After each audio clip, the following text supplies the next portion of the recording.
Hello and welcome to round 3 of the Clay Championship. This week we're racing at Le Mans in France. We begin with the qualifying practice, and as you can see, it is wet.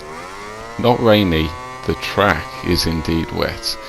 And this condition was not a condition for which I practiced, so these 5 minutes were totally new to me, but I enjoyed it. I like a new challenge. It was certainly fun, and it did mix up the grid a bit, as you will see. But as I didn't know what I was doing, I made a slight mistake there into turn 1 and go really wide, but managed to pull it back for the apex quite well and get that chicane. Not so bad considering we went so wide at turn 1, but it does cost us nearly 4 tenths in the first sector, which isn't ideal.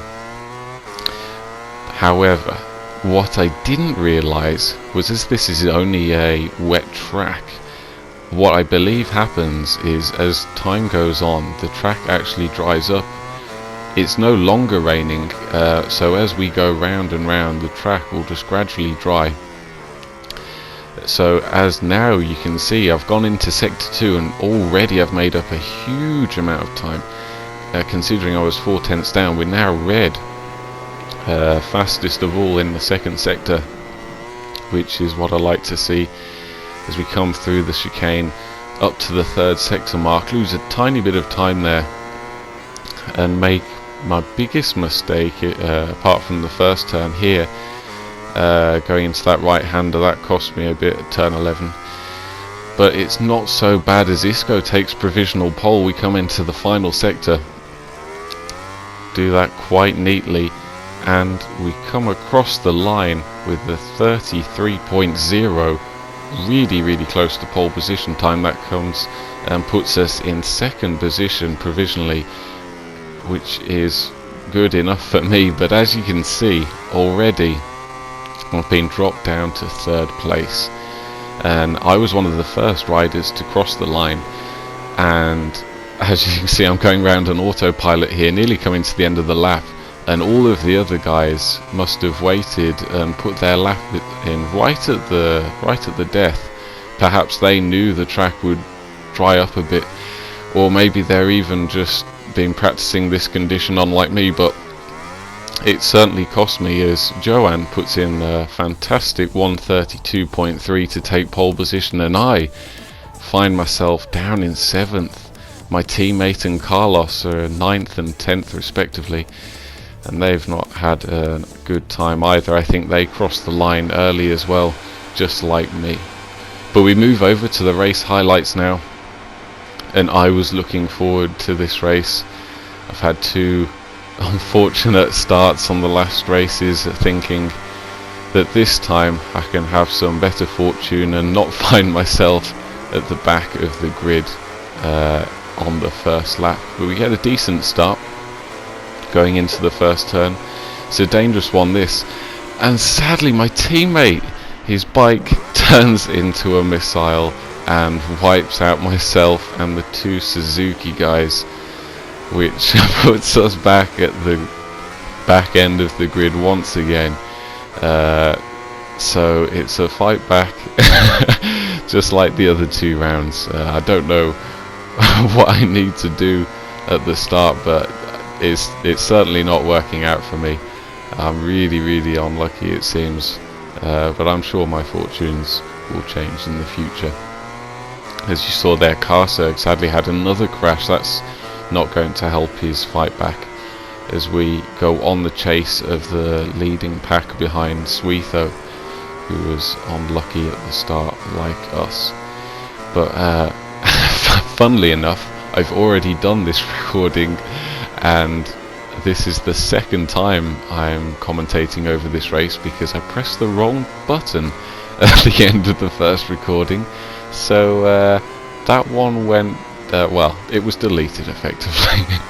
But sadly there, Suitho has another crash, and that puts him back even further. That really hinders his chances of catching up to the riders ahead. That's not good for him, as Alvaro sets the new fastest lap, and my teammate likewise has another crash following me. not looking good at all for those guys behind. We skip forward here and we've caught up to the back end of the pack. We're now behind Ria Montada, the Ducati rider, who goes a bit wide there as we look to make up some places as fast as we can, and he just clips the grass there, really unlucky, and it sends him into a little wiggle and goes wide, and I can capitalise on that very nicely indeed. But as we go into Garage Vier, I heard he was really close. I brake really late to prevent an overtake. I go really wide myself, but I punted on the back, but luckily managed to stay on the bike and survive another day. Back into 9th position now, which is getting a bit better as we go through the fast chicane. Got a bit wide onto the green, thought it would be safer rather than staying on the curb of death, as Suizo found out a few laps ago. The curbs aren't very safe at all. But moving on to lap 5 here, we've caught up that little gap to the riders ahead. This is a good battle for what I believe is 5th or 4th position. Everybody really close together as we look for a move behind the Ducati rider MX Victor, but really struggling out of the acceleration zones there, and I couldn't quite get close enough for a move into the chicane, although I come into the turn 11 and he just goes a tad wide, and that allows me to close in just a bit more as everybody battles ahead. That definitely helps us out, slowing everybody down, but as you can see, some interesting lines going on there, and that really cost me throughout the race actually. In that final sector, it's a real tricky one, and I was just losing time on the exit, but luckily I can make it all back up into this first section, do that really nicely and close up all that time I've lost back onto that pack once again, as everybody ahead is jostling for positions. I'm looking for a good place to get past the Ducati rider, but it's tough. It really is. Possible chance into the double rights at the end of this little straight here, but I'm too far away to go for any kind of move into here.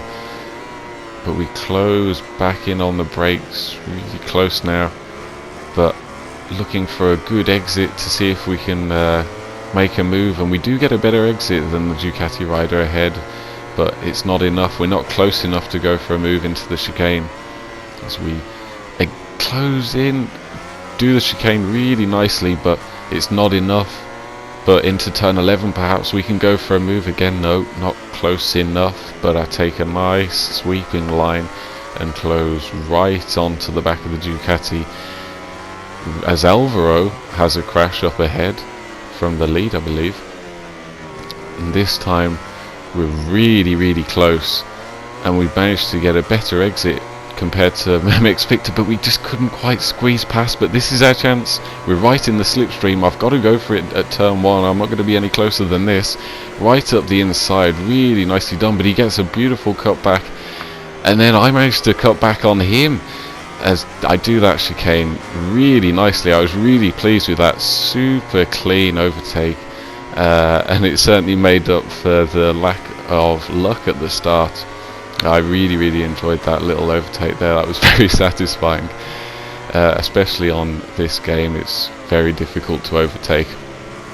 But now we've moved up into 8th position. I can see the riders ahead. I need to make some more moves. We're running out of time. It's only, well, we're on lap 7 out of 9. There's not much time left. We close in. Nacho goes wide at Garage Vier, and Wacky Sport goes really wobbly on that curb, but we can't quite capitalise going down onto the straight. But we do the chicane very nicely again, and that certainly helps us out, but we're not close enough for a move at turn 11. So we go wide to get a nice sweeping line nearly around the outside of Wacky Sport, but not going to happen there as we go into the final sector. some more interesting lines going on there, and we lose out on that exit.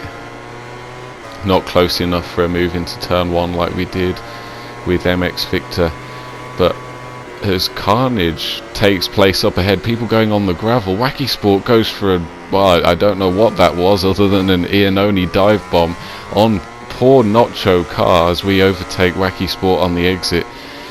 On the receiving end of the, well, the torpedo that is Wacky Sport, Nacho sadly on the receiving end of that one. Some more bad luck for him as he was taken out at the last race by Alvaro's bike along with myself, so that's unfortunate for him. But that big gap that was then ahead from us to Carlos and I believe Didigon, we've closed in, and what I was thinking with all the interesting lines going on, these guys have probably got some penalties, so if I can just put in some good laps, which I have done, closed right up in on Carlos and Didigon, maybe even if I can't overtake, I can pick up an extra couple of places thanks to the penalties.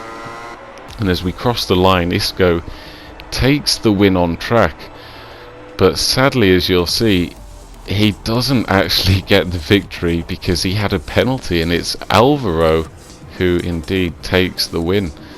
And even though we crossed the line in 6th place, as you'll see here, we actually managed to grab a position off Carlos thanks to those penalties, as everybody decided to go into the car park a bit. But it is what it is. Not a good one for Suizo, my teammate Fox or Carserg, and they fall behind there. But here are the championship standings, and we're in 5th place, which isn't ideal. Suizo retains the lead of the championship, but considering that we've been at the back of the grid for all 3 races, I'll certainly take a 5th position in the championship, only 9 points behind. I mean, it's not so bad considering what's happened. But anyway, thank you very much for watching, and I'll see you next time.